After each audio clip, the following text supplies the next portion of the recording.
आज एक Zen story आपको बताने वाला हूँ। इस स्टोरी के माध्यम से शायद आपको आप तक असली बात पहुँच जाए।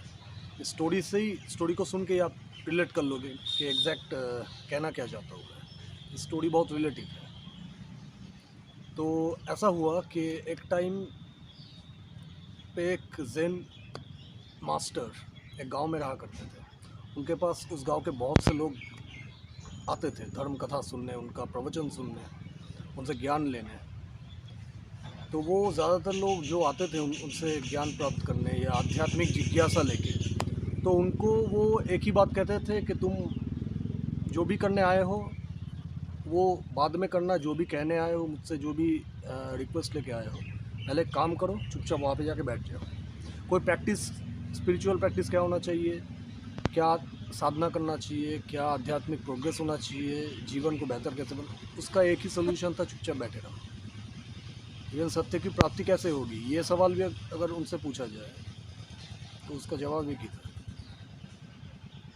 कि एक ही रास्ता है, एक ही मार्ग है, वहाँ पे चुपचाप एक कोने में जाके पड़े रहो, बैठे रहो। यही तुम्हारा प्रैक्टिस है, यही तुम्हारा मार्ग है, यही सब कुछ है। तो ऐसे ही एक व्यक्ति आया था। एक बार एक बहुत धनी व्यक्ति आया था, बहुत ही गणमान्य एक व्यक्ति आया था उसी गांव का, उस ज़ेन मास्टर के पास कि मैं बहुत मुसीबत में हूँ, प्लस मेरी जीवन में बहुत ही दुविधाएं हैं, मुश्किलें हैं। I mean a great trouble. मेरी एंग्जाइटी कभी ख़त्म नहीं होती, ऊपर से मेरी आध्यात्मिक जिज्ञासा भी है, और सत्य को पाने का एक होड़ भी है। सत्य को कैसे पाया जाए और मेरे जीवन की दुविधाओं का अंत कैसे हो। जो जवाब वो सबको देता था, वही जवाब उसने उस व्यक्ति को भी दिया कि चुपचाप उस कोने में जाके बैठे रहो। एक दिन हुआ, आया व्यक्ति, बातें सुन के बैठ गया, पूरा दिन बैठा रहा। उस रूम में, उस आश्रम में बहुत से लोग थे, 10, 12 या 20 ऐसे और भी लोग थे जो आए थे। उनको उन्होंने एक ही हिदायत दी थी, वो भी चुपचाप पड़े रहते थे। तो वो उन लोगों के साथ साथ वो भी बैठा रहा। 1 दिन, 2 दिन, 3 दिन, 4 दिन, 5 दिन, 7वें दिन, 6ठे दिन के बाद 7वें दिन से धीरे धीरे धीरे धीरे उसको उस साइलेंस में, उस चुपचाप बैठे रहने में ही एक रस आने लगा, एक खुशी मिलने लगी, एक अजीब, एक अव्यक्त आनंद उसको मिलने लगा। ऐसा लगने लगा कि कुछ हो रहा है, कुछ ऐसा है जो पाया ही हुआ था, मैं ही भटक रहा था, मैं ही झूठ में सच को ढूंढ रहा था, जबकि सच है ही। ऐसा करते करते महीनों बीत गए, 3 महीना बीत गया, वो व्यक्ति उसी आश्रम में पड़ा रहा। तो एक टाइम के बाद वो ज़ेन मास्टर खुद ही आके पूछता है कि पूछो तुम्हारा क्या सवाल है, तुम तो बहुत से सवाल लेके आए थे, तुम्हारी लाइफ में बहुत दुविधाएं थी, बहुत परेशानियां थी, तुमको बहुत कुछ प्राप्त करना था, बहुत कुछ होना था, बहुत सवाल थे तुम्हारे, पूछो। उस व्यक्ति ने जवाब दिया, मास्टर, अब ना कोई सवाल बचा है और ना कोई जवाब बचा है, सिर्फ जो है वही बचा है, बचा वही है जो है, और मैं उसी के साथ स्थिर हो गया। मुझे न कहीं जाना है, न कहीं से आना है, न कुछ प्राप्त करना है।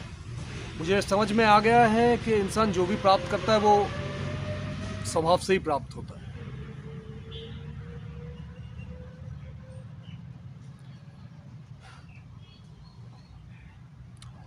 इन द फर्स्ट ग्लांस आपको शायद शुरू शुरू में ऐसे देखने पे ऐसा लग सकता है कि हम कर रहे हैं कोई भी काम, कोई भी कृत्य इंसान करता है तो उसको पहले पहले शुरुआती जो दृष्टिकोण है उसमें तो ऐसा ही लगता है कि मैं कर रहा हूँ, ईगो कर रहा है, जो मेरा जो मैं है, बनावटी मैं, वो कर रहा है।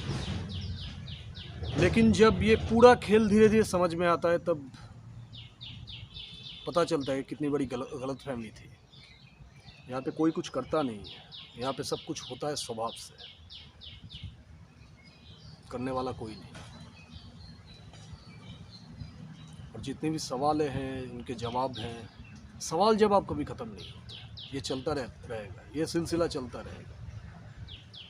तुम एक सवाल से 1000 जवाब निकलेंगे, 1000 जवाब से लाखों सवाल निकलेंगे। वो कोई तुमको शांति दे सकती है, ना सोल्यूशन दे सकता है। जो है वो है ही, और उसके साथ हो जाओ जो है, शांति, स्थिरता, आनंद, प्राप्ति और मुक्ति उसी में है।